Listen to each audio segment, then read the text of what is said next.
હની trap ગોઠવી સુરત પોલીસની ખોટી ઓળખ આપી રૂપિયા પડાવી લેવાના 2 ગુનાઓમાં સંડોવાયેલા નાસ્તા ફરતા આરોપીને સુરત ક્રાઇમ બ્રાન્ચની ટીમે ઝડપી પાડી કાયદેસરની કાર્યવાહી હાથ ધરી હતી. મળતી માહિતી મુજબ સુરત ક્રાઇમ બ્રાન્ચની ટીમે Sarthana Swaminarayan luxury bus parking પાસેથી આરોપી સુમિતભાઈ મનસુખભાઈ મશરૂને ઝડપી પાડ્યો હતો.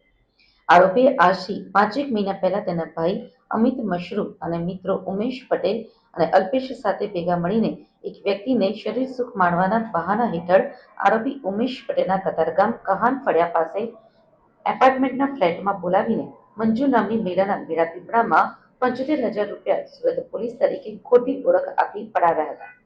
તેમજ આજથી 1.5 મહિના પહેલા તેણે પોતે તથા ભાઈ અમિત મશરૂ અને ભાઈ અમિતના સાઢુભાઈ વિજયને મળી અને અલ્પેશ પટેલ સાથે ભેગા મળીને પાર્લે પોઈન્ટ સરગમ શોપિંગ સેન્ટરની પાછળ આવેલા એપાર્ટમેન્ટના ફ્લેટ ઉપર ગ્રાહક બોલાવી એક મહિલાના મેળા પીપળામાં 5 લાખ રૂપિયા પોલીસની ઓળખ આપીને કઢાવ્યા હતા.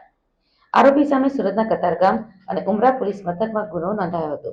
આરોપીને સુરત ક્રાઇમ બ્રાન્ચની ટીમે ઝડપી પાડી કાયદેસરની કાર્યવાહી હાથ ધરી હતી. સુરત શહેરમાં નાસ્તા પડતા આરોપી પકડવાની જે ઝુંબેશ ચાલુ છે, ઝુંબેશ અંતર્ગત એક આરોપી સુમિત મનસુખભાઈ મશરૂ, જેની ઉંમર વર્ષ 34 છે, કતારગામનો રહેવાસી છે, એ હની ટ્રેપના ગુનામાં વોન્ટેડ હતો. કતારગામ પોલીસ સ્ટેશન અને ઉમરા પોલીસ સ્ટેશનના 2 ગુનામાં વોન્ટેડ હતો. જે આરોપીને આજરોજ ક્રાઇમ બ્રાન્ચ દ્વારા પાટવી દ્વારા પકડી પાડવામાં આવેલ છે.